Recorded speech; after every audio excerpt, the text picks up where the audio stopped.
I contracted HIV the day I lost my virginity at 17 years old, but that wasn't the worst thing that man did to me.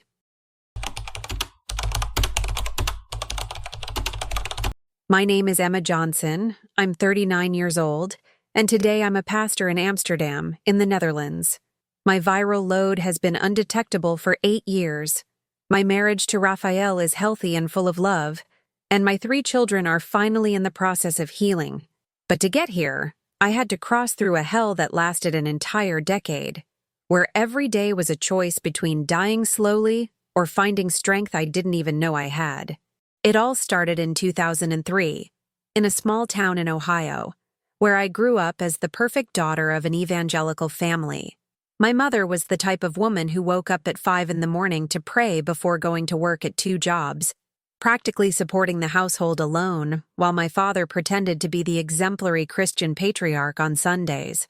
I was 17 years old, wore dresses down to my knees, had never kissed a boy, and spent my Saturdays organizing youth church events. My Bible had so many notes in the margins that the pages were worn.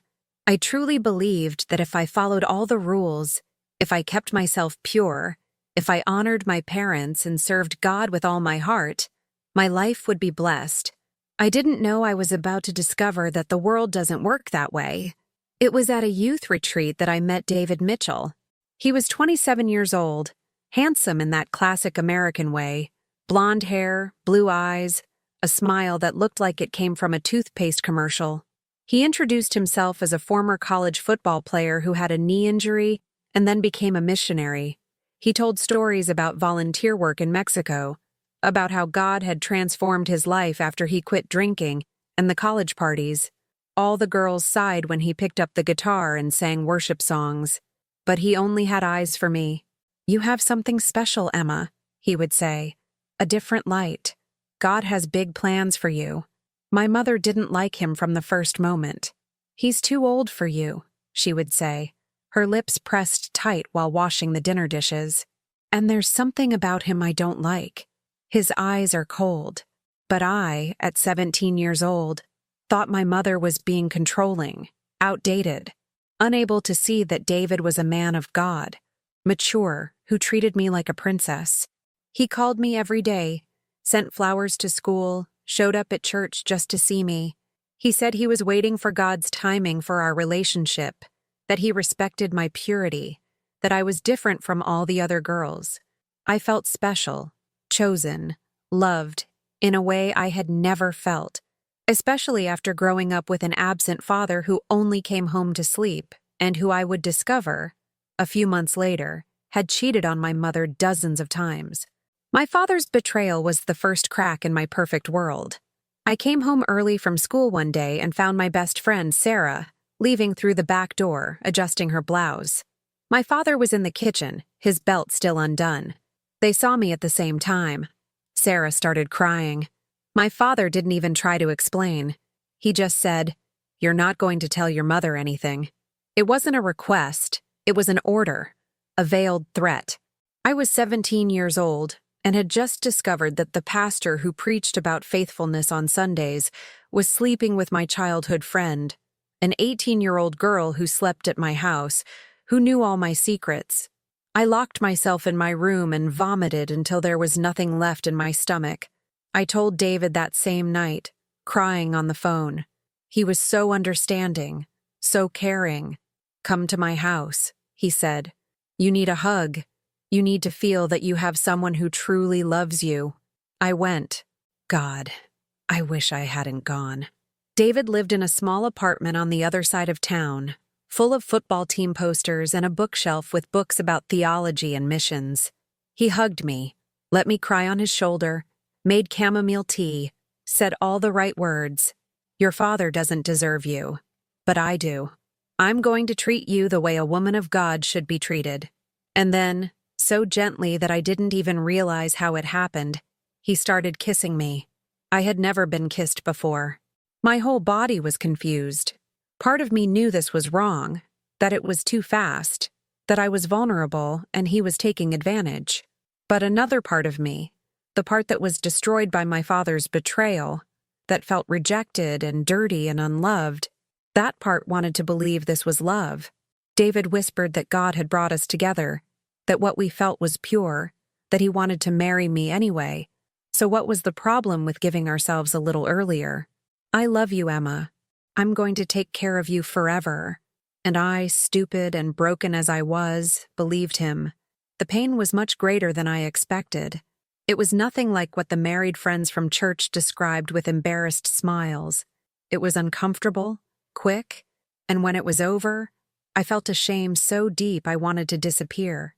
David hugged me and said it had been perfect, that now I was his forever, that God had blessed our union. I didn't feel blessed. I felt dirty. 3 weeks later, David called me. His voice was different, tense. We need to talk. In person. My heart sank. I already knew. Somehow, I already knew. He took me to a medical clinic in a neighboring town, a small, bland place with faded posters about disease prevention on the walls. I did a routine test, he said without looking me in the eyes, and it came back positive for HIV. You need to get tested too. The world stopped. I remember every detail of that waiting room. The smell of disinfectant, the cracked green plastic chair, the gospel music playing softly on the reception radio, as if God was mocking me. The nurse drew my blood with gentle hands and said the result would come out in a week. A whole week to live in purgatory between hope and despair. David took me back home in silence. When we stopped in front of my house, he finally spoke. Look, I didn't know, okay? I did this test because I was feeling sick. It's not my fault. Not my fault. Those words became the refrain of my life for the next 10 years. I entered the house floating, as if I were outside my body. My mother was in the kitchen preparing dinner. She looked at me and immediately knew something was wrong. What happened? I couldn't speak. I just fell to the floor and started crying. My mother knelt beside me, hugged me, and I told her everything. About David, about the sex, about the HIV. My mother didn't yell. She didn't judge me. She just held my face with both hands, looked deep into my eyes and said, "We're going to get through this together. You hear me? Together." But not even she could save me from what was coming. A week later, sitting in that same clinic, the doctor entered the room with a brown folder and an expression I'll never forget. Pity mixed with professionalism. "Emma, your test came back positive for HIV. You're 17 years old. You were a virgin until 3 weeks ago. And now you're going to live with this virus for the rest of your life." I couldn't process it. My brain refused to accept those words. HIV, AIDS, death. I was 17 years old. I was the pure girl from church. I had plans to go to college to study education, to get married as a virgin in a white dress, to have children and teach them about Jesus. And now? Now I was the girl with HIV, the marked girl, the girl everyone at church would whisper about. Did you hear about Emma Johnson? So young, so straight-laced, and look what happened.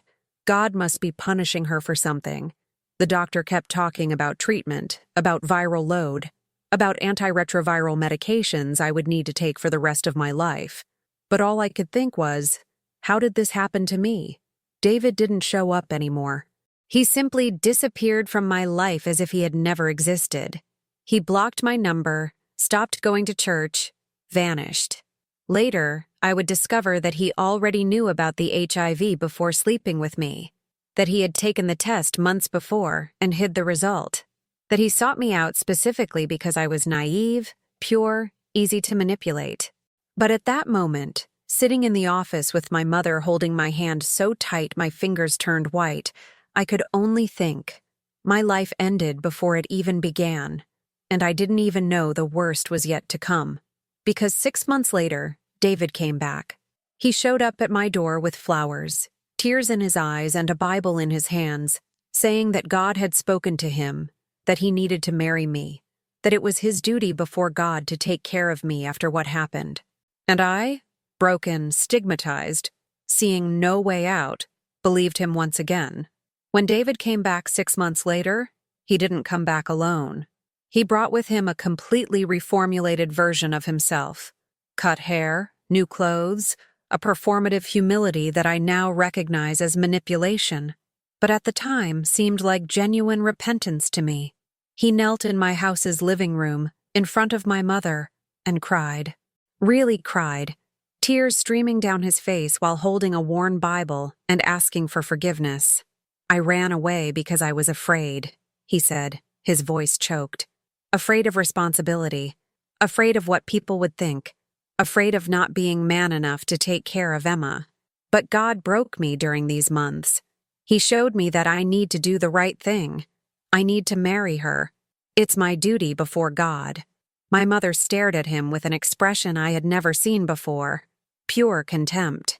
You have no right to show up here, she said, her voice low and cutting like a blade. But I, sitting on the couch with a blanket on my shoulders, too thin and too tired, felt something terrible awaken inside me. Hope. In the 6 months since the diagnosis, my life had become a waking nightmare. The news leaked at church, as all news leaks in small towns. Suddenly, I was the girl with AIDS. People didn't understand the difference between HIV and AIDS, and didn't care to learn. Mothers pulled their children away from me in the church hallway. My best friend from school, Jessica, stopped answering my calls. At the community college where I had started studying education, someone wrote AIDS carrier on my locker with permanent marker. I tried to clean it, but the words stayed there, ghostly, haunting me. The antiretroviral medications made me nauseous all the time. I vomited every morning, lost weight rapidly. My hair started falling out in clumps in the shower. The doctor said my body needed to adapt, that it would take time, that I needed to keep taking them. But it was so hard to swallow those huge pills knowing they would make me spend the whole day running to the bathroom. And then David showed up, offering something I thought I would never have, a future. Someone who would accept me, someone who wouldn't see me as contaminated, as damaged goods, as the girl nobody else would want.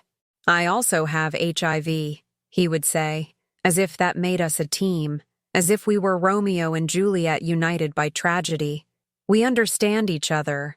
We can build a life together, have children. The doctors said it's possible if we do the treatment right. Emma, I love you. I know I messed everything up, but give me a chance to fix it. My mother begged me not to accept. He contaminated you on purpose, Emma. You can't trust him. Please don't do this. But I was so desperate for normalcy, so consumed by shame and isolation, that I interpreted David's proposal as redemption.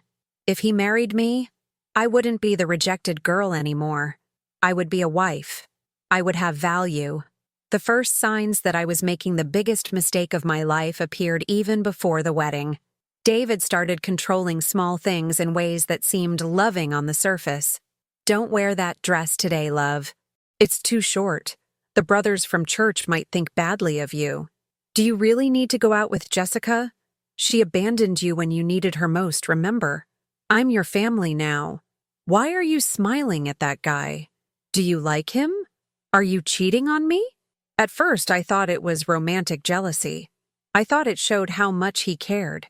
I didn't understand I was being systematically isolated from anyone who could help me see the truth. My mother worked so much, 2 jobs, double shifts, that she was barely home. She tried to talk to me on Sundays, but David always made up an excuse for us to leave early. Your mother doesn't accept me, he would say. She'll never forgive me. But we need to move forward, build our own family. We got married 3 months after he came back, in a small ceremony at the church. I wore a simple ivory dress, not white, because I was no longer pure enough for white, or at least that's what the church ladies whispered when they passed by me. David cried at the altar, held my hands, and made beautiful vows about loving in good times and bad, in sickness and in health. He kissed my forehead with such tenderness that I really believed everything would be okay. My mother was sitting in the front row, alone.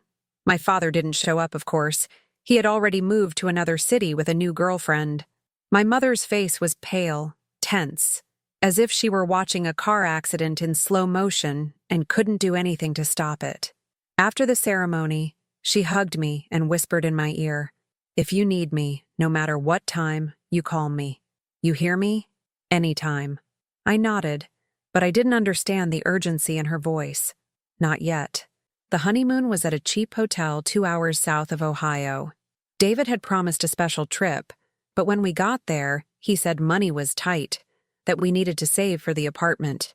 The room smelled of mold and had moisture stains on the ceiling. That first night as husband and wife, David was different, more aggressive, less gentle. When I said I was feeling sick because of the medications, that I needed a quiet night, he got irritated. We just got married, Emma. This is part of marriage. You're my wife now. I gave in because I thought it was my duty. Afterwards, lying in the dark listening to him snore beside me, I felt a pang of fear in my stomach. Something was wrong, but I pushed that feeling way down deep and promised myself I was being paranoid. We returned to Ohio and moved into a one-bedroom apartment in an old building near the highway. The place was dark, the walls thin enough to hear the neighbors fighting at any hour of the day. David had said he had a job waiting for him at a construction company, but when we arrived, suddenly that job no longer existed. They discriminated because of the HIV, he explained. They didn't want to hire me. But don't worry, I'll find something else. Weeks turned into months, and he didn't find anything. Or rather, he didn't look. He spent days on the couch watching football games, drinking beer, complaining that the market was impossible, that nobody gave a guy like him a chance.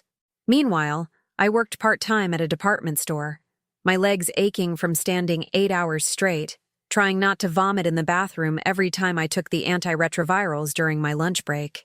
Money was always tight. David controlled every penny I earned. "Give me your salary," he would say at the end of the month. "I'll take care of the bills." But the bills never seemed to be paid. The electricity was cut off. The water was cut off. I started to notice that much of the money went to his beers, to cigarettes, to things he needed but never explained properly. When I questioned, he exploded. "You think it's easy for me? Living with HIV, not being able to get a job, having a wife who's watching me all the time? You're as controlling as your mother." I quickly learned that questioning David meant hours of yelling, doors slamming, him leaving the house and only coming back at dawn smelling of alcohol and unfamiliar perfume. It was easier to stay quiet. The first slaps came disguised as accidents. Once he was gesturing during an argument and his hand hit my face. "Sorry, love. I didn't see you were so close." Another time he pushed me and I hit my head on the corner of the table. "You threw yourself in front, Emma. You need to be more careful." He always had an excuse, and I always believed, or pretended to believe, because the alternative, admitting I had married a violent man, that I had tied my life to someone who hurt me on purpose, was too unbearable. I started wearing long sleeves even in Ohio summers, where the heat reached 95 degrees. I started making up excuses not to see my mother, because I knew she would see the bruises, see the truth in my eyes, and I wasn't ready to hear, "I told you so." Then I got pregnant. It was in 2005, less than a year after the wedding. When I saw the 2 lines on the pharmacy test, I felt a strange mixture of terror and hope. Terror because I could barely take care of myself, because the apartment was always a mess, because David was getting increasingly unstable. But hope because I thought, God forgive me, I really thought, that a baby would change everything, that David would become responsible, that he would find a job, that he would stop drinking, that he would become the man he pretended to be when he proposed to me. When I told him, his first reaction was anger. "You're pregnant? How did you let this happen?" As if I had done it alone, as if he hadn't been there. But after a few days he changed. He started talking about being a father, about teaching football to his son, about having a real family. "We're going to be happy, Emma. You'll see." The pregnancy was brutal. The antiretrovirals that I could barely tolerate got even worse combined with morning sickness. I vomited everything I ate. I lost weight in the first trimester when I should have been gaining. The doctors were worried about my viral load, about the baby's health, about the possibility of vertical transmission. They filled me with information about protocols, about scheduled C-section, about not breastfeeding. Every appointment was a reminder that I wasn't a normal mother having a normal pregnancy. I was an HIV-positive woman trying not to contaminate her own child. David went with me to the first appointments, but then stopped. He said it was women's stuff, that he had better things to do. I went alone by bus, sitting on the hard seat while the world passed by the window, wondering how I had gotten there. It was during the 4th month of pregnancy that David really hit me for the first time. Not an accidental push, not a disguised slap, a punch, in the stomach. I had asked where he had been the night before. He had left at 8 at night and came back at 6 in the morning, staggering with lipstick on his shirt collar. A simple, legitimate question. He looked at me with eyes glazed with alcohol and anger and said, "What are you accusing me of, you bitch?" Before I could answer, he crossed the room and punched my belly with so much force that I doubled over, breathless, seeing stars. I fell to the floor. He stood there, looking at me, and for a second I saw something in his eyes that chilled me to the bone. Satisfaction. He liked seeing me that way. Small, broken, afraid. I stayed curled up on the living room floor for hours after he left, slamming the door. My arms wrapped around my belly, whispering to the baby who didn't have a name yet, "Please, survive. Please, be okay. Mommy's going to protect you. I promise." But I didn't know how to keep that promise when I could barely protect myself. I went to the hospital the next day, made up a story about having fallen, and the nurse looked at me with that expression I would see so many times in the coming years. The expression of someone who knows exactly what's happening, but can't do anything unless you admit it. "The baby is fine," she said, running the ultrasound over my bruised belly. "But you need to be careful, Emma. Falls during pregnancy can be dangerous." She held my hand for a second longer than necessary. "If you need to talk about anything about your situation at home, we have social workers who can help." I thanked her and ran out, before she could see the tears, before I could break down and tell the truth that would change everything. I was trapped, and I saw no way out. My daughter was born in February 2006, in an emergency C-section at 36 weeks.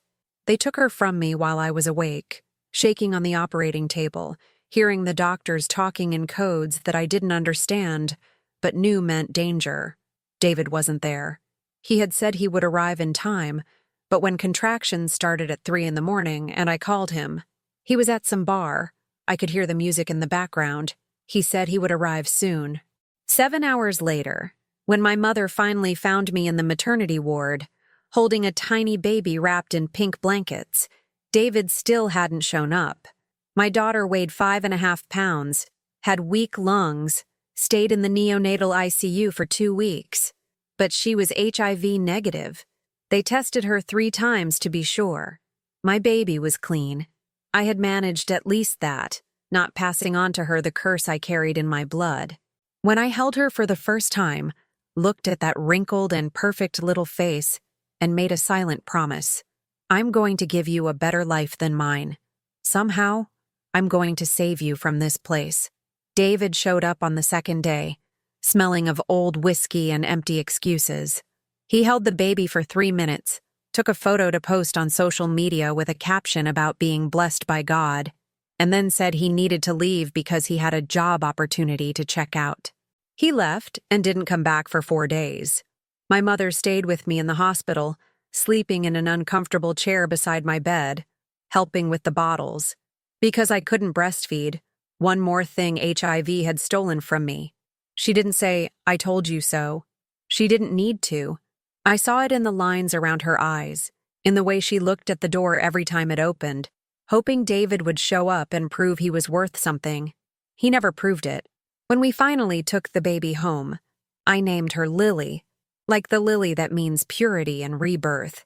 The apartment was the way I had left it. No effort from David to clean, to prepare, to make the place safe for a newborn. There were empty beer bottles on the living room floor, cigarette ashes on the couch, and a sour smell of garbage that hadn't been taken out. The first months of motherhood were the darkest of my life up to that point. Lily cried all night, colic, reflux, something the doctors couldn't completely identify. I didn't sleep more than 2 hours straight. My body was still recovering from the C-section. The scar got infected twice. I needed to take antibiotics along with the antiretrovirals. And the cocktail of medications made me so dizzy I could barely walk in a straight line. David didn't help. He complained about the baby's crying, said he couldn't sleep, slept on the couch, or simply didn't come home. When he was home, he drank. When he drank, he became violent. I learned to identify the signs. The way he slammed the cabinet door a little harder. The way he looked at me from the corner of his eye. The heavy silence that filled the apartment before the storm. On those nights, I would pick up Lily from the crib and lock us in the bathroom, sitting on the cold tile floor with my daughter in my lap, my hand covering her little mouth to muffle the crying, praying that David wouldn't break down the door. Money got even tighter after Lily's birth. I had lost my job at the department store. They said it was because of budget cuts, but I knew it was because I had missed too much during the high-risk pregnancy. David still had no steady job, did some odd jobs here and there, but most of the money he got disappeared before it got home. We started depending on food stamps, church donations, help from my mother who could barely support herself. I felt so humiliated every time I needed to ask for help, every time I admitted I couldn't feed my own daughter. Lily's clothes came from thrift stores. I bought the cheapest diapers that gave her diaper rash on her sensitive skin. I cried in the shower, on the rare days we had hot water, thinking about how I had gotten there. I had been good. I had followed all the rules. And still, God put me in this hell. It was around this time that my faith really started to crack. I still went to church on Sundays when I could. David insisted, because keeping up appearances was important to him. He would sit in the front row, raise his hands during worship, shout, "Amen," during the sermon, was the exemplary member. Nobody saw the purple marks I hid under long sleeves. Nobody saw how Lily flinched when David raised his voice. After the service, people congratulated us for being such a strong couple, for raising a family even with your condition. They never said HIV out loud, it was always the condition. An old lady once held my hands and said, "You are an inspiration. God is using your testimony to show that even people like you can have hope. People like you." As if we were less than human. As if we deserved less. I smiled and thanked her, but inside, something was dying. If God was using me, it was as an example of how much suffering a person can endure before breaking completely. David started going out more and more, sometimes disappeared for days at a time. When he came back, he had elaborate excuses, was looking for a job in another city, had gone to visit a sick friend, had been stuck because the car broke down. But I started to see the signs I had ignored before. Unknown phone numbers flashing on his cell phone screen, different perfumes on his clothes, lipstick stains, nail marks on his back that definitely weren't mine. My nails were bitten to the flesh from anxiety. One night, when he was sleeping drunk on the couch, I took his phone. It had no password. He was arrogant enough to think I would have the courage to look. What I saw made me vomit. Messages to at least 4 different women, explicit photos, conversations about meeting at motels, declarations of love, promises to leave the crazy wife at home. In one of the conversations, a woman asked, "And what about the HIV?" He responded, "I take my meds properly, there's no risk. And she has it too, so it's not like I gave her anything she didn't already have." I held the phone with hands shaking so much I almost dropped it. Part of me wanted to wake him up, throw the phone in his face, scream until my throat bled. But the other part, the part that had learned to survive, knew that confronting him would only make everything worse. He would deny, turn the situation against me, accuse me of being paranoid, controlling, of invading his privacy. And then he would hit me, maybe in front of Lily this time. So I did something that shames me to this day. I put the phone back where it was, went back to the bedroom, and pretended I hadn't seen anything. I lay in bed listening to Lily breathe in the crib beside me, and cried silently until the sun came up. How do you get up in the morning, make coffee, change diapers, Smile at your daughter? When you just discovered your entire marriage is a farce?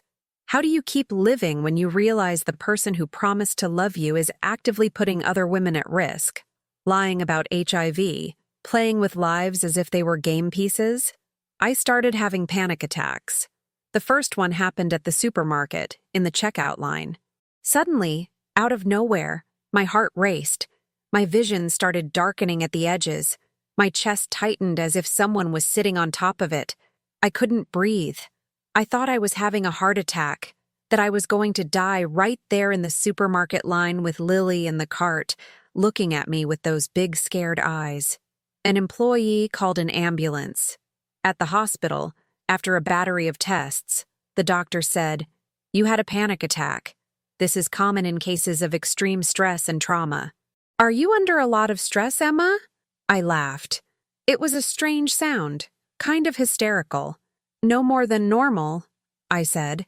He gave me a prescription for anti-anxiety medication, referred me to a psychologist, which I didn't have money to pay for, and sent me home with a pamphlet about breathing techniques.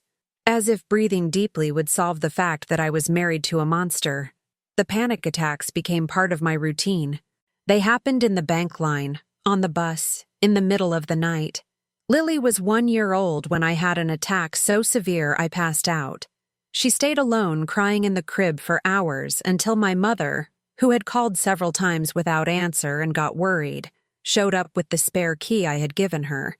She found me on the bedroom floor, Lily hungry and with a dirty diaper, the apartment a chaos. "This needs to end," she said, her voice broken. "Emma, this is going to kill you. You need to get out of here." But how? How did I leave? I had no job, no money, no place to go. David controlled everything, the bills, the car, even my documents he kept locked in a drawer that only he had the key to. And more than anything, I was so psychologically broken that I couldn't imagine a future beyond those four walls. At least there I knew the danger. Out there was a big, terrifying question mark. David noticed I was starting to question, to see the cracks in his facade. And he reacted the only way he knew how, increasing control. He took my cell phone, said we didn't need 2 cell phones, and that it was a waste of money.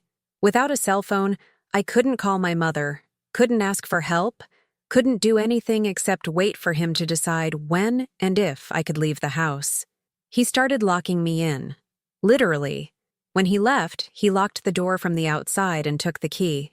"It's for your safety," he would say. "This neighborhood is dangerous. I don't want anyone to come in and hurt you and Lily."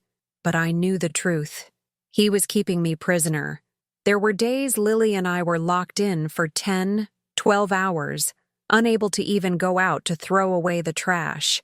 Lily cried from hunger, and I needed to ration the food we had because I didn't know when David would come back. I banged on the door, screamed through the window, but the neighbors had learned to ignore the noises coming from our apartment. Either they didn't want to get involved, or they simply didn't care. It was on one of those locked-in nights that I had the thought for the first time.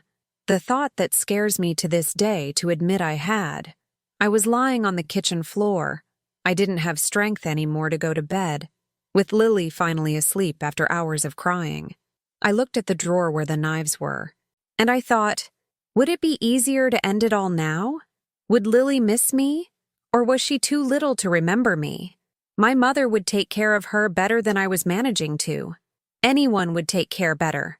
I was too destroyed, too broken, too sick, physically and mentally, to be a mother, to be anything. The HIV, the medications, the panic attacks, the abuse, the poverty, the isolation, everything accumulated in that moment into such an unbearable weight that I really considered simply stopping existing. It would be so easy, so quick, and finally I would rest. But then Lily made a little sound in her sleep, that small baby sigh, and something in me refused to give up. I dragged myself to her, lay beside the mat on the floor where she slept, and put my hand on her little chest to feel her breathing, up and down, so fragile, so dependent on me. If I disappeared, what would David do with her? He barely looked at her when he was sober, much less when he was alone and responsible. This child needed me. Not the broken version of me I had become, but some version I needed to find the strength to be. "I'm going to get out of here," I whispered to her in the dark. "I don't know how yet, but I promise you, Lily Johnson, that I'm going to find a way to get us out of here. We're both going to survive." It was a huge promise for someone as small and powerless as I was, but it was all I had to hold on to. 2 days later, David hit me so hard he broke 2 of my front teeth. It was because the food was cold. He had arrived at 11 at night expecting hot dinner, and I had made the food at 6, and it was cold because he hadn't warned he would be back. He picked up the plate and threw it at the wall, the dishes shattering into 1,000 pieces. Then he turned to me and punched my mouth. I tasted blood, felt the teeth loosening, fell to the floor spitting pieces of enamel in pain. Lily was in the bedroom, and thank God she didn't see, but she heard. She heard me screaming, heard the sounds, and started crying, that desperate cry of a child who knows mommy is in danger. David left, slamming the door, leaving me bleeding on the kitchen floor, and I crawled to the bedroom to calm my daughter. I held her in my lap with my mouth throbbing, blood dripping down my chin, and sang a lullaby with my voice shaking. That night, looking at my reflection in the foggy bathroom mirror, swollen mouth, empty eyes, a shell of what I once was, I finally understood I had only 2 options. Either I found courage to leave, or I was going to die in there. After David broke my teeth, something changed in me. It wasn't a sudden awakening of strength or courage. I was still terrified, still broken. But it was as if a part of my brain, the part that still wanted to survive, had finally accepted reality. I was in mortal danger. It wasn't about saving a marriage anymore, about trying to fix a man who didn't want to be fixed, about waiting for things to magically get better. It was about life or death, mine and Lily's. I went to the emergency dentist, a free clinic on the other side of town that served people without insurance. And the dentist, a Filipino woman with gentle hands and sad eyes, looked at my mouth and then at my face. "Who did this to you?" she asked in a low voice. I mumbled something about having fallen. She didn't believe it. "I see this every day," she said, while applying temporary anesthesia. "Teeth broken like this don't come from falls. They come from punches. And you're not the first woman who comes here with this story." She wrote a number on a piece of paper. "This here is a women's shelter. They can help you. When you're ready." I took the paper, thanked her, and threw it away in the first trash can I saw on the street. I wasn't ready, not yet. But the universe, or God, or fate, or whatever controls these things, had other plans. A few weeks after the teeth incident, I discovered I was pregnant again. When I saw the 2 lines on the cheap pharmacy test, I slid down the bathroom wall until I sat on the cold floor, the test still in my hand, and felt a despair so deep I couldn't even cry. I could barely take care of Lily. I could barely keep myself alive. My adherence to antiretrovirals was terrible. I took the medications irregularly because they made me so sick I vomited everything, and then David would yell at me because I was wasting money on expensive medications. My viral load was skyrocketing. The doctors had already warned me that if I got pregnant again, the risks would be much higher. And now, here I was, pregnant, trapped, no way out. I thought about abortion. God forgive me. But I thought about it. Ohio had clinics, had ways, but I had no money, no way to leave the house without David knowing. And more importantly, I had been raised believing abortion was murder, was the unforgivable sin. Even after everything I went through, even knowing I had no conditions, that religious programming was so deep that I couldn't seriously consider it. So I did what I always did, swallowed the fear, hid the truth from David as long as I could, and kept existing one day at a time. David discovered the pregnancy in the 3rd month, when my belly started to show, and I couldn't hide it anymore. His reaction was worse than I imagined. He accused me of having done it on purpose to trap him, as if he hadn't participated in it, as if pregnancy were something women do alone out of pure evil. "You're so stupid," he yelled, pushing me against the wall. "We can barely pay the bills and you get pregnant again? You did this on purpose." Lily, now 2 years old, was in the corner of the living room, her hands covering her ears, rocking back and forth the way traumatized children do. I saw my daughter breaking in real time and couldn't do anything. David left and stayed away for a whole week. When he came back, he announced he had solved our financial problems. He had sold my engagement ring, the only thing of value I had, and used the money to pay gambling debts I didn't even know he had. "You should thank me," he said. "I saved us from being evicted." I didn't even have the energy to fight. I just nodded and went back to the bedroom.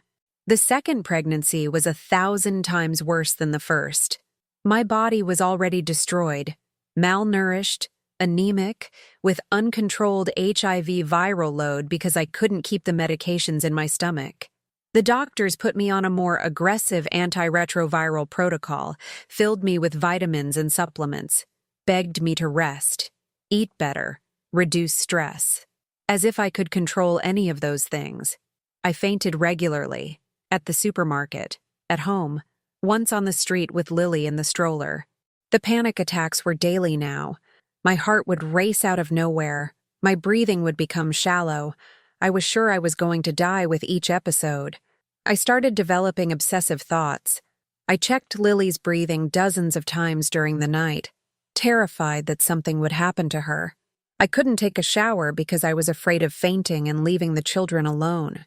I stopped eating almost completely. It wasn't on purpose. I just didn't feel hungry. And when I ate, I vomited. I got to weigh less than 110 pounds at 6 months pregnant. I looked like a walking skeleton with a grotesquely large belly, sunken eyes, hair falling out in clumps. David brought another woman into my house. He wasn't even discreet. He just showed up one day with her, a bleached blonde with clothes too tight, and announced, "This is Crystal. She's going to stay here for a few days because she was evicted from her apartment." Crystal looked at me, thin, pregnant, clearly sick, and smiled with pity. Pity, as if I were a lost cause, a wounded animal that deserved compassion but not respect. They slept on the couch together while I was locked in the bedroom with Lily. I could hear the sounds. I could hear her laughing, could hear him saying things to her he never said to me. The next morning, Crystal was making coffee in my kitchen, wearing my robe, acting as if she owned the house. "Want a cup?" she offered me, with a false solicitude that made me want to vomit. I shook my head and went back to the bedroom. David followed me, closed the door, and whispered, "If you make a scene, if you disrespect my guest, you're going to see what happens. Understood?" I understood. Crystal stayed for 2 weeks. 2 weeks of humiliation, of hearing my husband with another woman, of pretending everything was normal while my soul died one piece at a time. My son was born in January 2007, premature like Lily had been, but this time things were even more complicated. He was born needing mechanical ventilation, stayed in the neonatal ICU for almost a month. I went to visit him every day by bus, 2 hours each way, with Lily in my lap, looking at that tiny baby covered with tubes and machines, hoping he would survive, but secretly, shamefully, wondering if it wouldn't be God's mercy if he didn't survive. What kind of life could I give him? What kind of mother was I to have that thought? The self-hatred was so great I could barely breathe. David didn't visit the hospital once. He said he couldn't stand seeing sick children, that he was too weak for that. But he had enough strength to go out every night, to drink, to be with other women, to come home at 4 a.m. smelling of sex and lies. When my son finally was discharged, miraculously HIV negative, but with weak lungs and an uncertain prognosis, I brought him home and felt pure terror. One more life depending on me when I was barely alive. The following months are a fog in my memory. I functioned on autopilot, changed diapers, prepared bottles, calmed cries, took medications, fainted, woke up, repeated. There was no joy. There was no hope. There was nothing but survival at the most basic level. Lily started having nightmares, woke up screaming every night. My son had constant respiratory problems. We spent more time at the hospital than at home. I stopped showering regularly, stopped brushing my teeth, stopped looking in the mirror because I couldn't bear to see what I had become. The depression was so deep it was physical. My bones hurt, my skin hurt, existing hurt, and the HIV medications I needed to take religiously to not die. I took them so irregularly that my doctor called me in for an emergency consultation. Emma, your viral load is very high. You're developing resistance to medications. If you don't adhere to treatment properly, you're going to develop AIDS. You're going to die. Do you understand this? I understood. But at that moment, death didn't seem as scary as continuing to live. It was my mother who found me on the worst day. She had been calling for days without answer. David had disconnected the landline because he didn't pay the bill. She came to the apartment with the spare key I had given years ago and found a scene she would describe later as worse than anything I could have imagined. I was on the bathroom floor, didn't have the strength to get up. Lily, now 3 years old, was trying to take care of the baby brother, had picked up an empty bottle and was offering it to him. The house was filthy. Accumulated garbage, dirty clothes everywhere, a nauseating smell of diaper and despair. My mother came in, looked at the scene, and started crying. She knelt beside me, held my face in her hands, and said, "Emma, look at me. You're dying. If you stay here one more day, you're going to die. And these children are going to grow up without a mother. Or worse, they're going to grow up with him." I looked into my mother's eyes and saw real fear. "I can't," I whispered. "I don't have strength. I just want to sleep and not wake up anymore." She pressed me against her chest. "I know, my love. I know. But you don't need to have strength alone. I'm going to be your strength now." But leaving wasn't as simple as deciding to go. Where would I go? My mother's house was a tiny one-bedroom apartment where she barely fit alone. How would she shelter me and 2 small children? And more importantly, David had threatened me so many times. "If you try to leave me, I'll find you. I'll take those children from you. No judge is going to give custody to a woman with AIDS who can't even take care of herself. You're going to lose everything." I believed him. Why wouldn't I? He had been right about everything until now. About me having nowhere to go. About nobody wanting me. About me being a burden, a mistake, a wasted life. So I stayed. Even after my mother begged me, even after she offered help, I stayed. Because it was easier to stay in the hell you know than to risk an unknown hell. My mother left that day with a broken heart, but not before cleaning my house, buying food, bathing the children, and making me promise I would call her every day. "If you don't call," she said, "I'm coming back here with the police. I'm not going to lose you, Emma. You hear me? I'm not going to." I got pregnant for the 3rd time at the end of 2008. When I found out, I didn't even cry. I didn't feel anything. It was as if my emotional system had simply shut down. One more baby, one more weight, one more life I was going to ruin. David this time demanded I get an abortion. "You can't take care of the 2 you already have," he said. "You're going to get rid of this one." For the first time in years, I said no to him. Not because I wanted the baby. I was far beyond wanting anything. But because that baby was the only thing he couldn't completely control. That baby was inside me, was part of me. And if I killed it because David ordered me to, I would lose the last piece of myself that still existed. "No," I said, my voice barely above a whisper. "I'm not going to do that." He beat me until I bled. Kicked my belly, chest, back. Lily and my son cried in the next room. When he finally stopped and left slamming the door, I crawled to the phone and called my mother. "Mom," I said, each word costing everything I had. "Help me, please. I can't take it anymore." My mother came that same night with 2 friends from church, big and firm women that David wouldn't dare confront 3 against 1. They packed my things while I sat on the floor, stunned, bleeding, unable to process what was happening. They took the children, took the documents they could find, took the few belongings that mattered. "You're leaving now," my mother said. "I'm not asking. I'm telling." When we were almost leaving, David arrived. He saw the suitcases, saw the women, saw he was losing control, and for the first time I saw something in his eyes that wasn't anger or cruelty. It was panic. "Emma, you're not going anywhere," he said, trying to sound authoritative but failing. "You're my wife. These are my daughters." One of my mother's friends, a huge black woman with a voice like thunder, took a step forward. "She's not your property. These children are not your property. And if you put a hand on her again, I'm calling the police myself, and you're going to rot in jail where you belong." David looked around, saw he was powerless, and did what cowards do, turned his back and left, muttering threats nobody took seriously. My mother took me to her house that night.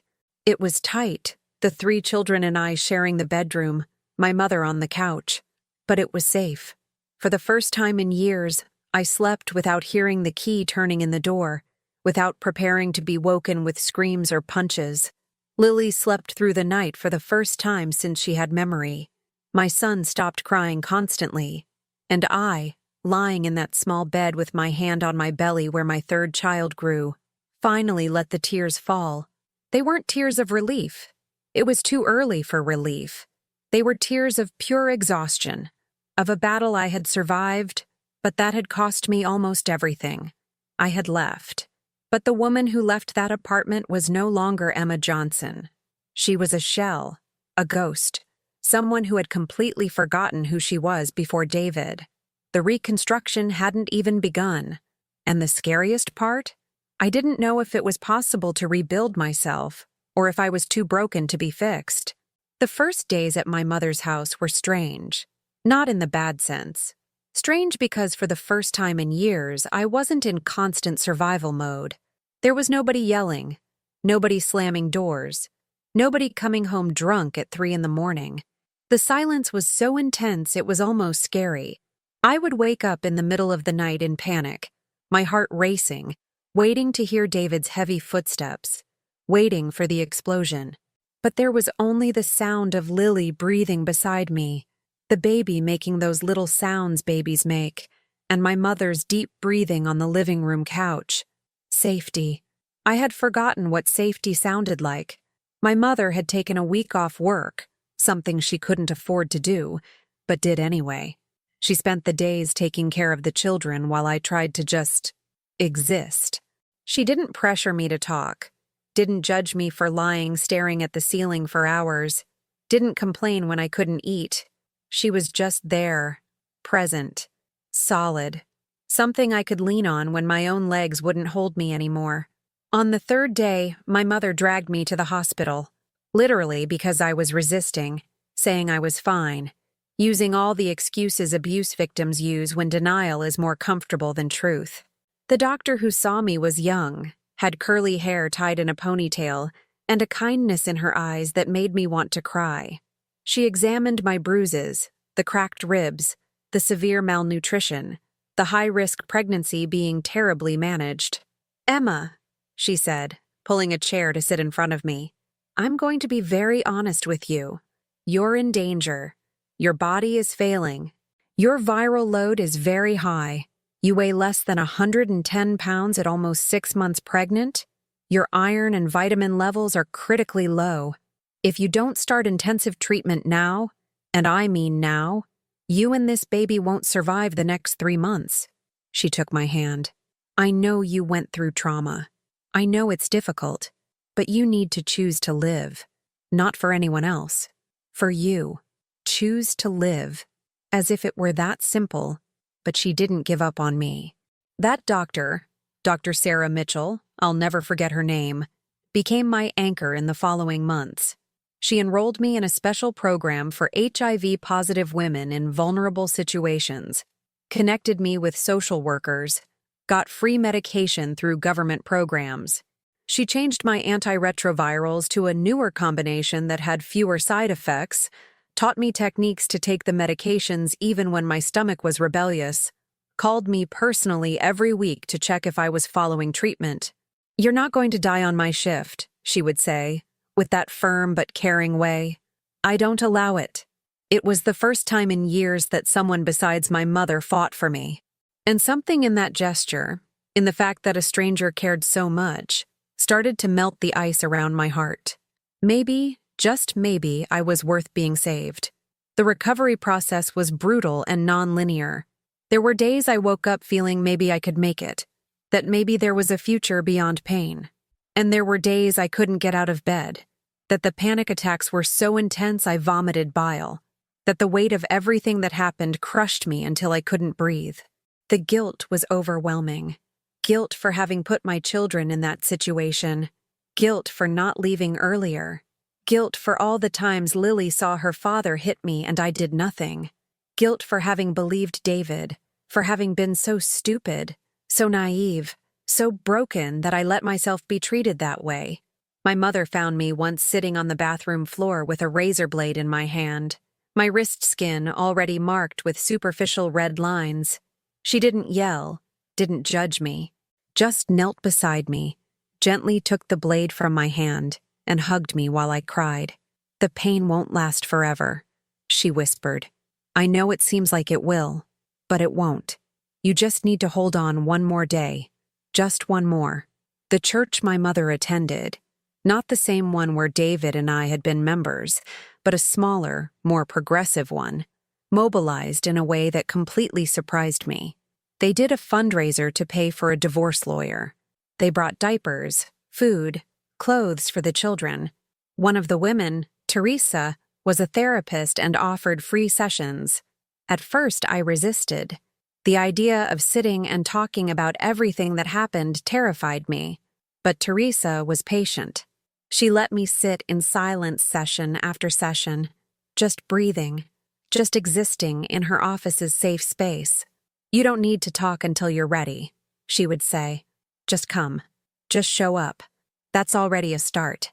It took 6 sessions until I finally opened my mouth and told what David had done. And when the words started coming out, it was like breaking a dam. Everything I had kept in, all the horror and humiliation and pain, everything came out at once in a flood that left me exhausted but, strangely, lighter. Teresa taught me that what I had lived had a name: domestic abuse, intimate partner violence, complex trauma, post-traumatic stress disorder.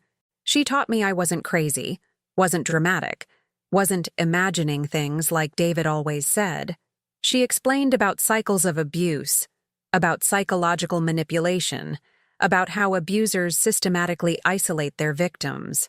"You developed what we call hero syndrome," she explained. "You thought you could save him, that your love would be enough to change him.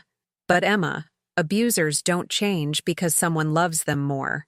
They change when they decide to change, and even then, it's rare." Hearing it wasn't my fault, that I hadn't failed as a wife, that there was nothing I could have done differently to fix David, that was revolutionary. Years of guilt started, very slowly, to dissolve. I hadn't caused the abuse. I didn't deserve the abuse. And more importantly, I could survive without him. My third daughter was born in April 2009, healthy and HIV negative. One more medical miracle, one more proof that my body, despite all the abuse it suffered, was still capable of creating life without passing it on to my children. I held that little baby. I named her Grace, because she was exactly that, undeserved grace. And for the first time in years, I felt something besides despair. I felt hope. Small, fragile, scared of its own size, but there, pulsing, alive. "You're going to know a different mother than your siblings knew," I whispered to her in the hospital. "I promise. You're going to grow up in a house without screaming, without fear, without violence. I don't know how yet, but I'm going to give you that." And this time, different from all the other broken promises I had made, I really believed I could keep it. But David wasn't going to make it easy. He started showing up. At my mother's house, at the hospital, anywhere he discovered I was. At first, he tried the repentant husband approach. Flowers, handwritten letters quoting Bible verses about forgiveness, messages saying he had changed. that he had entered anger management treatment, that he had stopped drinking. When that didn't work, he changed tactics. He started threatening. He called from unknown numbers saying he was going to take the children, that he would sue me for abandonment of home, that he would tell everyone about my HIV, that he would destroy my reputation. "You think anyone's going to believe you?" he would say, his voice full of venom. "A woman with AIDS, no job, no money? I'm going to say you're crazy, that you hit me, that you used drugs, and everyone's going to believe me." The panic attacks came back with full force. I was afraid to leave the house, afraid he was waiting, afraid he would fulfill his threats. The lawyer the church had hired requested a restraining order, but the legal system moves slowly, especially when you don't have money or connections. It was during this period of renewed terror that the moment happened that changed everything. Lily, who was now 4 years old, was having nightmares every night. Nightmares with her father, with violence, with things no child should have in their mind. One night she woke up screaming, sweating, crying so desperately that nothing I did calmed her. When she finally managed to speak, between sobs, she said, "Mommy, is Daddy going to come get us? Is he going to hurt you again?"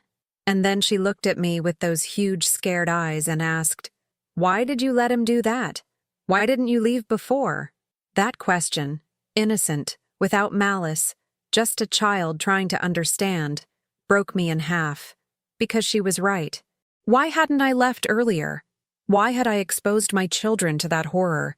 What kind of mother was I? I held her in my lap, both of us crying, and said the only truth I had. Mommy was very scared, but Mommy isn't anymore, and I will never, never again let anyone hurt us. You hear me, Lily? Never again. That morning, I woke up with a clarity I hadn't felt in years. I had been a victim, had been abused, manipulated, destroyed. But if I kept living in fear of David, if I let him control my life even from afar, then he was still winning. He still had power over me. And more importantly, my children were learning that it was normal to live in fear, that it was acceptable to let someone mistreat you, that you didn't have the right to be happy or safe. I needed to break that cycle. Not for me. I was still too broken to do it for me. But for them. They deserved a mother who fought, who didn't give up, who showed it was possible to rebuild after destruction. I called the lawyer that same day and said, "I want to file for divorce, and I want full custody, and I won't accept less than that." The divorce process was a war. David fought every step, made every imaginable accusation, tried to paint a picture of me as an inadequate mother, as a liar, as an unstable person. There were moments I thought about giving up. It was too difficult, too emotionally expensive, too exhausting. But every time I thought about giving in, I looked at my 3 children and remembered why I was doing this. They needed me strong, even when I didn't feel strong. Teresa kept seeing me, teaching me grounding techniques when panic attacks came, reminding me that a bad day didn't mean I was going back to square one, that recovery was process, not final destination. The church kept supporting me, financially, emotionally, spiritually. And my mother, my tireless mother who worked 2 jobs and still found energy to take care of the children while I went to hearings, was my rock. "You're going to win this," she would say. "And when you win, you're going to be truly free." And then, almost a year after leaving that house of horrors, the judge banged the gavel. Divorce granted. Full custody to me. Permanent restraining order against David. He couldn't come near me or the children. Child support ordered, although I knew he would never pay. But it didn't matter. The official paper saying I was no longer married to that man, that my children were legally protected from him, that was worth more than any money. I left the courthouse with my legs shaking, and the first thing I did was go to the bathroom and vomit from pure relief. When I looked in the mirror, I saw a woman I didn't recognize. Still thin, yes. Still marked by trauma, yes. But there was something different in the eyes. There was fight. There was strength. There was survival. I had gone through fire and hadn't turned to ashes. I had transformed into something stronger. But legal freedom wasn't emotional freedom. Not yet. David kept haunting my nightmares. I jumped every time I saw a car similar to his. I had panic attacks when unknown men approached. My children had their own battles. Lily with severe anxiety. My son with developmental delays because of early trauma. Grace thankfully too little to remember, but affected by the stress she absorbed from all of us. Rebuilding our lives wasn't a straight upward line. It was 2 steps forward, 1 step back, sometimes 3 steps back. There were nights I still thought about giving up, that the weight was too much.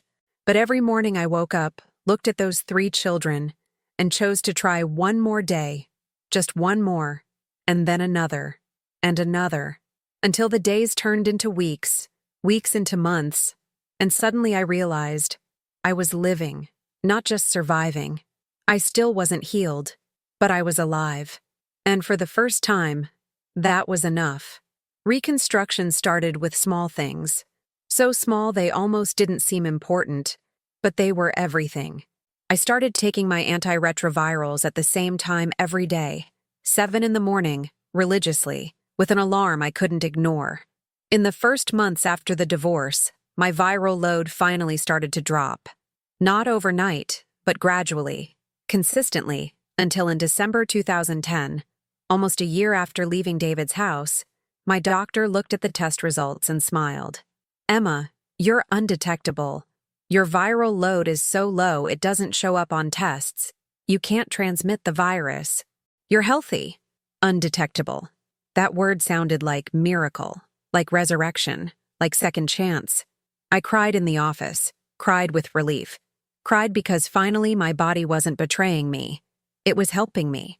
For the first time since that terrible night at 17 years old, HIV was no longer a death sentence hanging over my head. It was just a condition I managed. I was more than my disease. I was Emma, and I was alive. With physical health finally stabilized, I could focus on mental health. Teresa suggested I participate in a support group for domestic violence survivors. The idea terrified me. Sitting in a circle with strangers and admitting the shameful things that had happened to me, hearing the horrible stories of other women, reliving everything. But I went. The first meeting was in a small church on the other side of town, in a basement room with plastic chairs and bad coffee. There were 7 women that day. One had been burned by her husband with an iron. Another had been kept prisoner for 15 years. A third had had all her facial bones broken. And when it was my turn to speak, I said, "My name is Emma. My ex-husband gave me HIV on purpose when I was 17, beat me throughout pregnancy, locked me in the house, isolated me from everyone, and made me believe I deserved all of it. And you know what those women did? They didn't judge me, didn't tell me I should have left earlier. They simply nodded, because they understood. For the first time, I wasn't alone in my pain. That group became my lifeline. Every Thursday night, my mother stayed with the children and I went to that basement room. We shared stories, survival techniques, small victories. Michelle had gotten a job after 5 years without working. Jessica had gone out to dinner alone for the first time in a decade. Carmen had had her first full night of sleep without nightmares. And me? In March 2011, I went back to school. I had dropped out of community college years ago when I married David, but now I enrolled again, this time to study social work. I wanted to help other women like me, wanted to transform all that suffering into something with purpose. Classes were online mostly. I couldn't leave the children alone, so I studied late at night after they slept, my eyes burning with tiredness, but my heart finally, having something to hold on to besides just surviving one more day. I was building a future, but life, as always, doesn't let you heal in peace. In May 2011, David violated the restraining order. He showed up at Lily's school during pickup time, tried to convince her to go with him. Thank God the school had been alerted and called the police immediately, but that incident threw me back into a complete spiral of panic. How did he know where she studied? Was he following us? Watching us? How long had he been doing this? Lily was traumatized again, went back to wetting the bed, back to nightmares.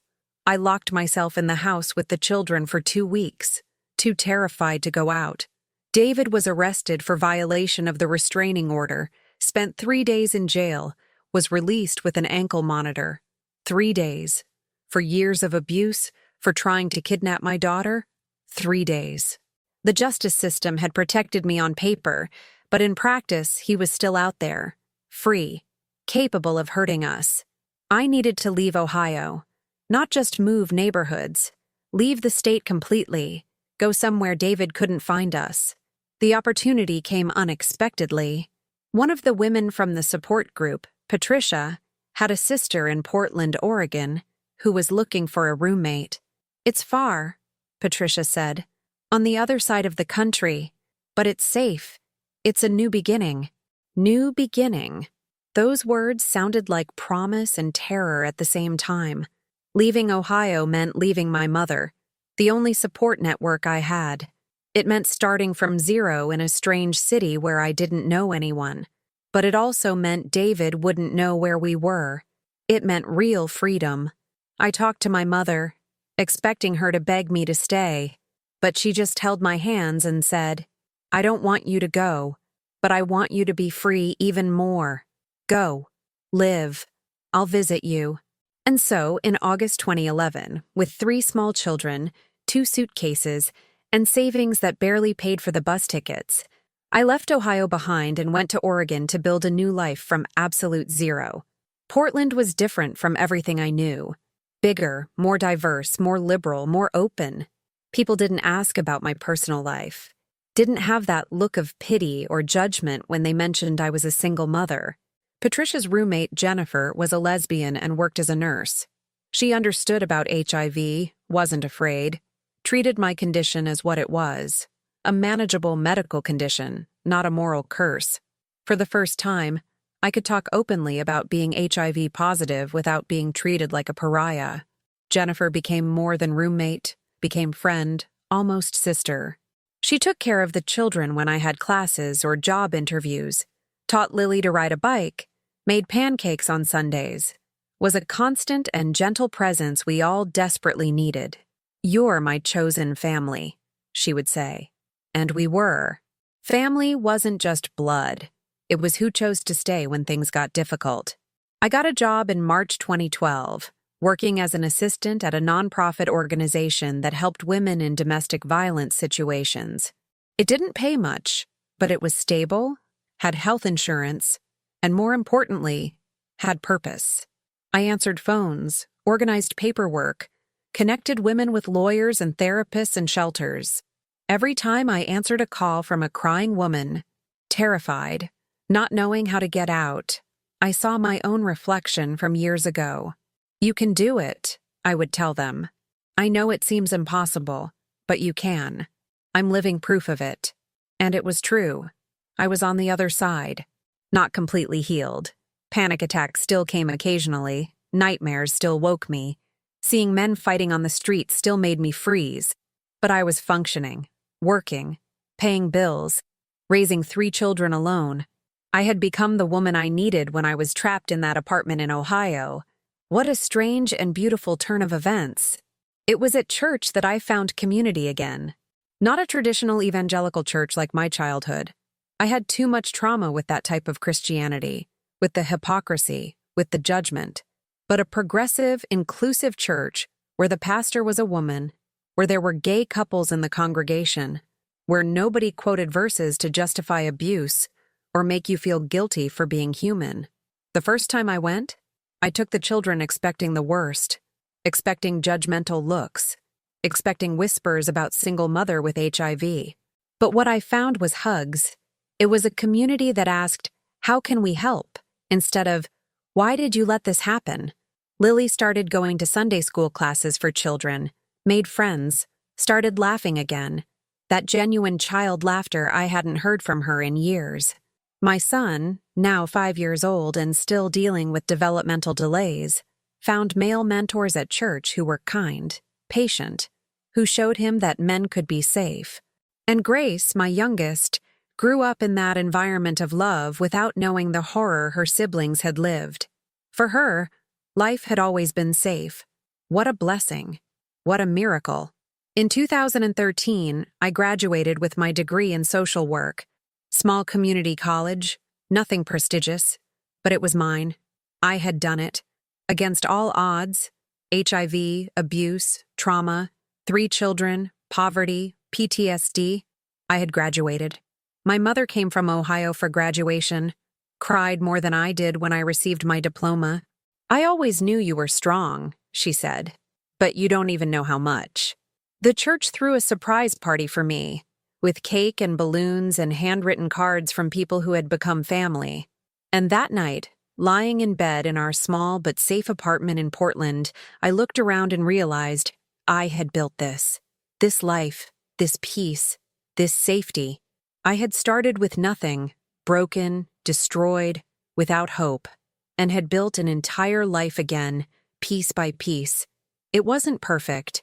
We still had challenges, money always tight, the children with their own emotional battles, me with my ghosts. But it was ours, and it was good. And then, in October 2014, at the church coffee after Sunday service, a man approached me. He was younger, clearly in his early 20s, handsome in a casual way, with a genuine smile and kind eyes. "Hi," he said. "I'm Raphael. You're the Emma who works at Hope House?" Hope House was the non-profit organization where I worked. I nodded, confused about why he was talking to me. "I read your story in the church bulletin about how you survived abuse and are helping other women now.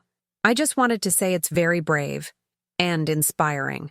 I didn't know what to say. Men didn't approach me. I emanated this "don't come near" energy that kept most away.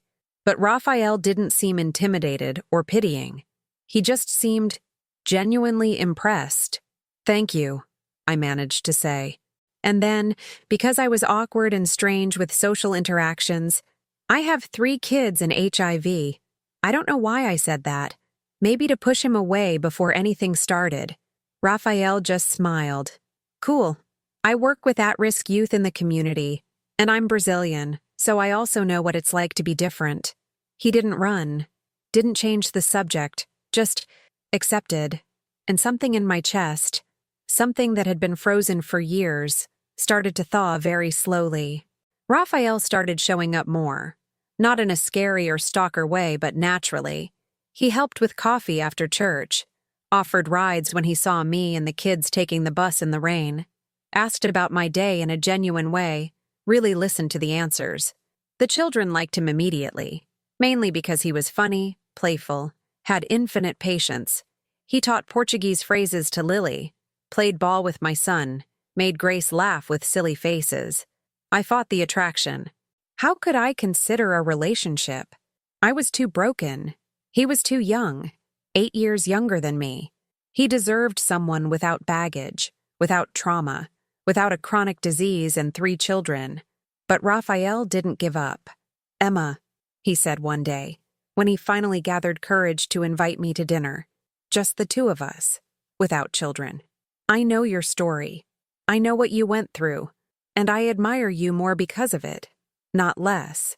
You're the strongest person I've ever met, and I'd really like to get to know you better, not despite your past, including it. How do you respond to that? How do you say no to someone who sees you, really sees you, and chooses to stay?" Our first date was disastrous. I had a panic attack at the restaurant. Too many people, too much noise, too many triggers. We ended up sitting in his car in the parking lot while I hyperventilated into a paper bag. What a romantic first date, right?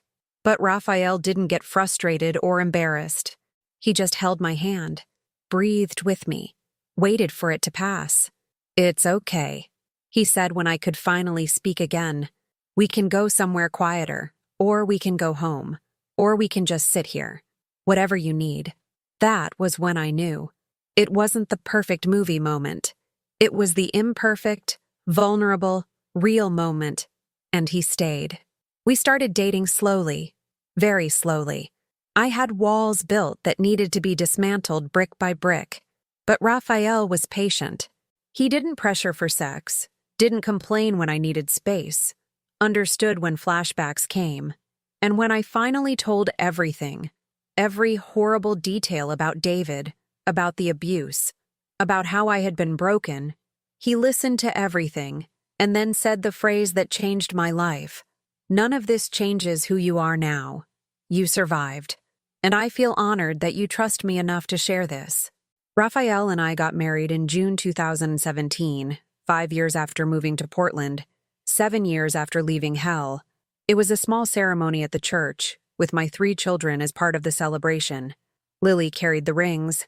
My son walked me down the aisle because there was no man to give me away, and I didn't want to be given to anyone anyway.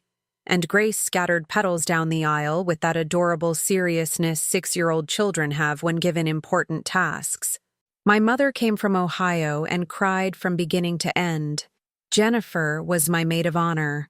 The pastor who married us was a woman who knew my whole story and spoke about redemption, about new beginnings, about how true love doesn't erase scars, but honors them as part of who you became. When Raphael and I exchanged vows we wrote together, that spoke about choosing each other every day, about building safety, about mutual respect, I wasn't nervous. For the first time in my life, I was absolutely certain. This was real love. Not that toxic imitation David had sold as love. This was partnership, it was kindness, it was conscious choice. Raphael promised to love not just me, but also my children, my history, my journey. And I promised to let him in, to let myself be loved, to let myself believe I deserved happiness. We sealed with a kiss, and in that moment, surrounded by people who truly cared, I felt something I hadn't felt since before meeting David. I felt whole. Life after marriage wasn't a fairy tale, but it was real, and it was good. Raphael officially adopted the 3 children in 2018. Seeing my children receive a new last name, seeing the judge declare Raphael was legally their father, seeing Lily cry with joy because she finally had a father who loved her without hurting her, that healed something deep in me I didn't even know was still broken. David never tried to see the children after we left Ohio. He had moved, rebuilt his life, was probably abusing someone else now. Part of me felt guilt for not reporting him more times, for not fighting harder to put him in prison. But Teresa constantly reminded me, you did what you could to survive. You're not responsible for his choices. You're only responsible for yours. And you chose to live, chose to leave, chose to protect your children. That's enough. It took years for me to believe that, but eventually I did. I couldn't carry guilt for the evil he did. I could only carry my own healing journey. In 2019, Raphael received an unexpected job offer.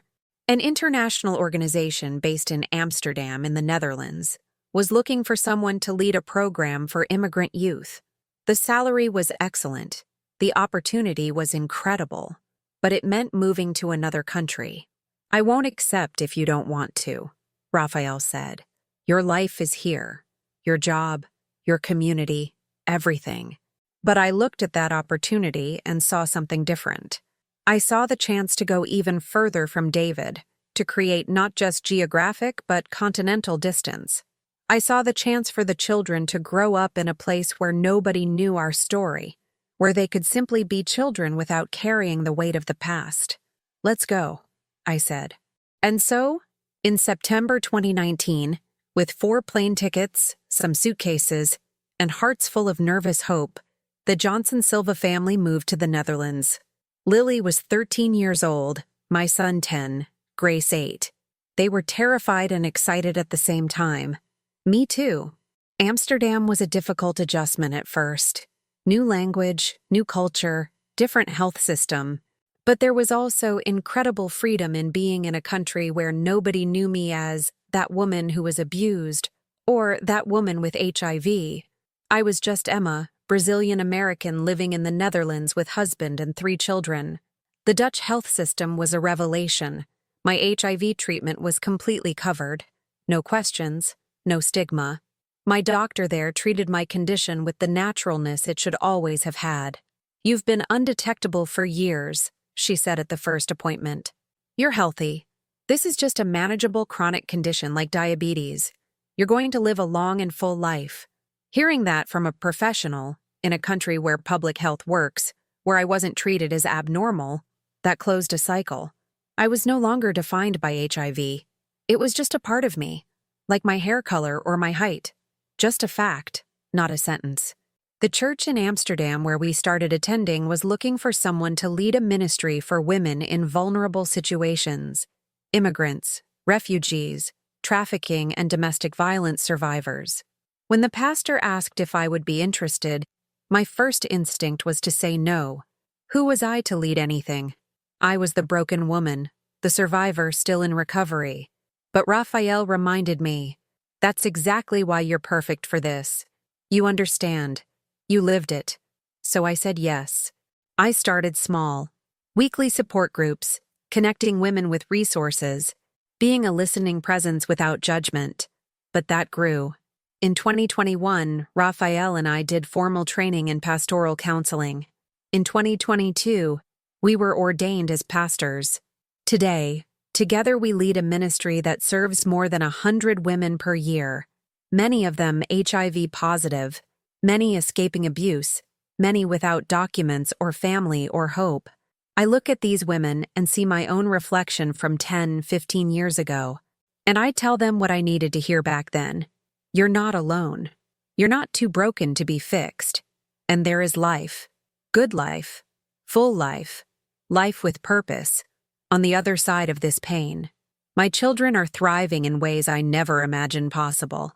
Lily, now 18 years old, is in college studying psychology. She wants to be a therapist specializing in childhood trauma.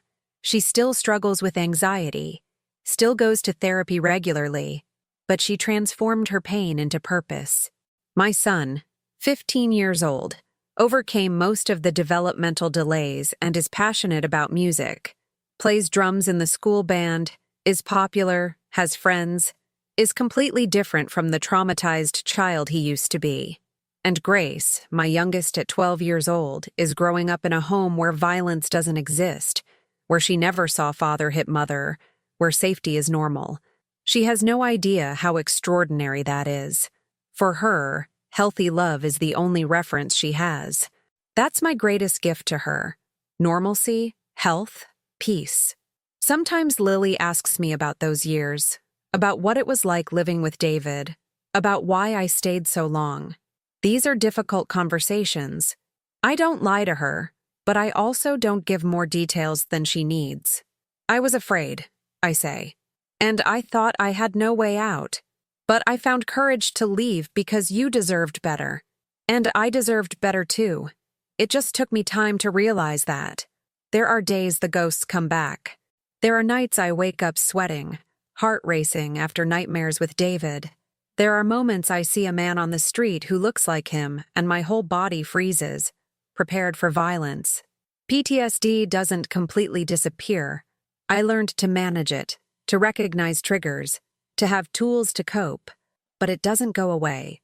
It's a permanent scar, constant reminder of what I survived.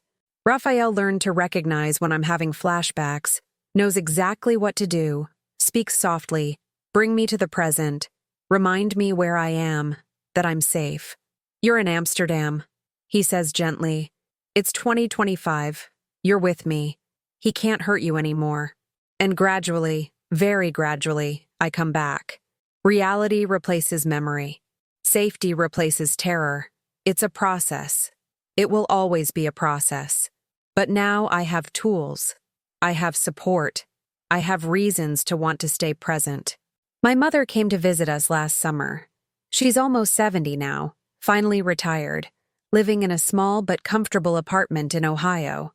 When she entered our house in Amsterdam, spacious, full of light, with family photos on the walls and children's laughter filling the rooms, she stopped in the middle of the living room and started crying.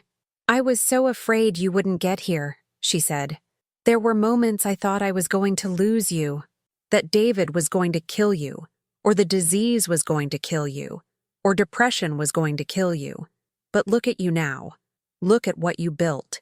I hugged my mother, this woman who saved me so many times, who never gave up even when I had given up on myself and whispered, "I wouldn't have survived without you. You know that, right?" She shook her head. "You would have. You're stronger than you ever imagined. I just helped you see that." Maybe she was right. Maybe the strength was always there, buried under years of trauma and abuse, waiting to be rediscovered. Or maybe strength is something we build, piece by piece, choice by choice, day after day. Either way, I found it. And nobody can take that from me now. Sometimes the women in our ministry ask me how I forgave David. The answer is, I didn't forgive. At least not the way people expect forgiveness to be. That pretty and clean forgiveness where you hug your abuser and say, "It's all okay." It's not all okay. What he did will never be okay. He destroyed years of my life, traumatized my children, gave me a disease I'll carry forever. There's no hallmark forgiveness for that.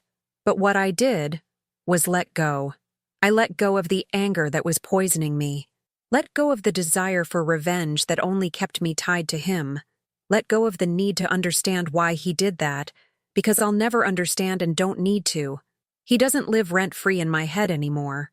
He doesn't control my emotions anymore. When I think of him now, which is rare, I feel nothing. Not anger, not hurt, not residual love, just emptiness, indifference. And that, for me, is true freedom. He became irrelevant. My life is so full, so good, so complete without him, that he simply doesn't matter anymore.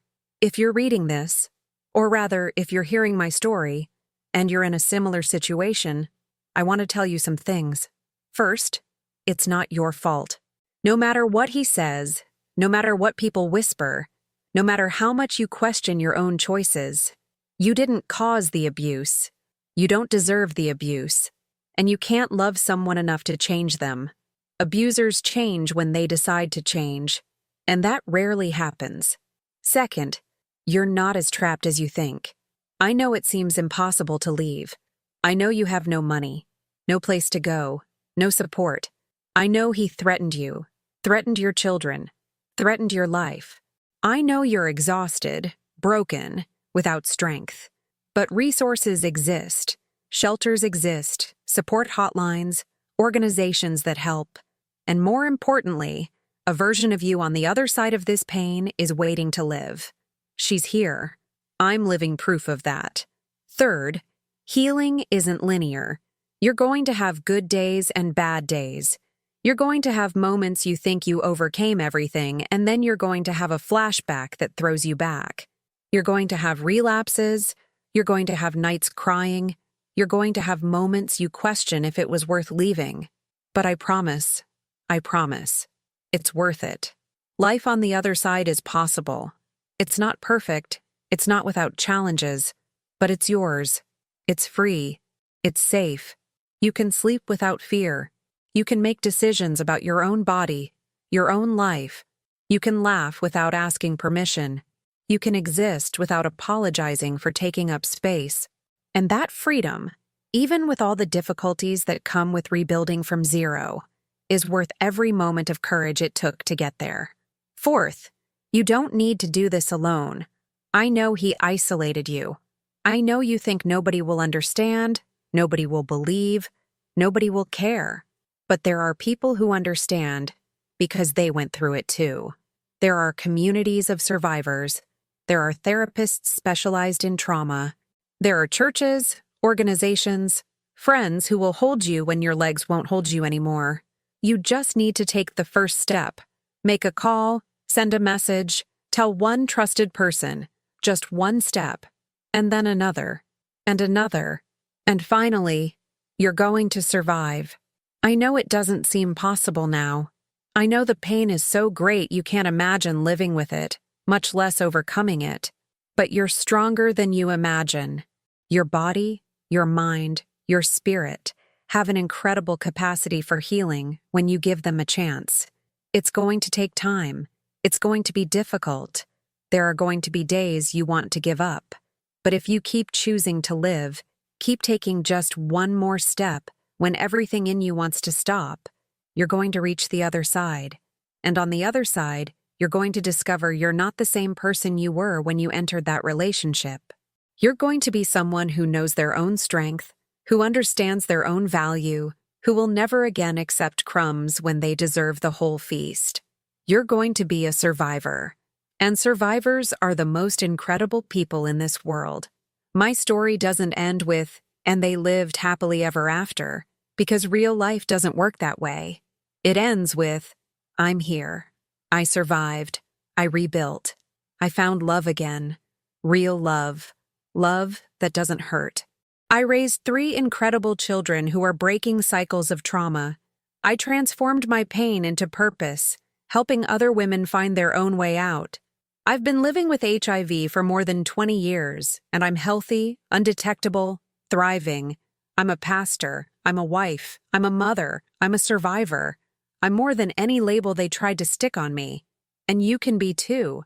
If I made it, leaving from an apartment in Ohio where I was literally dying, where I saw no future, where every day was just surviving 24 more hours, to here, to Amsterdam, to life with purpose and peace and love, then you can too. The door is there. I know it's locked. I know he has the key. But you're stronger than that door. You can break it. You can knock it down. You can find another way out. And when you walk through it, when you finally breathe free air, when you realize you survived, in that moment, you're going to understand it was worth every terrified step it took to get there. You can do it. I believe in you. And I'm here, on the other side, waiting to welcome you to the Survivors Club. Welcome. The journey is worth it. I promise.